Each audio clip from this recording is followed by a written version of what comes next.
નિખાલસતા સંબંધોનો પાયો. નમસ્કાર મિત્રો, સંબંધોને ટકાવવા માટે સૌથી મોટું તત્વ શું છે? પ્રેમ, કાળજી કે સમય?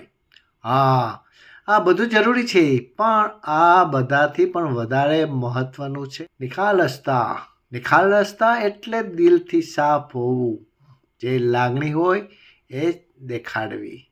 ડબલ સ્ટાન્ડર્ડ નહીં, ડબલ ચહેરો નહીં. જ્યાં સંબંધોમાં રાજનીતિ શરૂ થાય છે, જ્યાં વાતો પાછળથી થાય છે, જ્યાં સ્વાર્થ છુપાઈને કામ કરે છે, ત્યાં વિશ્વાસ તૂટે છે. યાદ રાખજો, વિશ્વાસ એક વખત તૂટી જાય પછી તે ફરીથી ઊભો કરવો બહુ મુશ્કેલ હોય છે. સાચા સંબંધોમાં જીત હાર નથી હોતી, ત્યારે પારદર્શકતા હોય છે, ત્યાં નિખાલસતા હોય છે. કારણ કે સંબંધો બુદ્ધિથી નહીં પણ દિલથી જીવાતા હોય છે. જો તમને આ વિચાર ગમ્યો હોય તો ઋષિ ચિંતન ચેનલને સબસ્ક્રાઈબ કરી અને શેર કરો.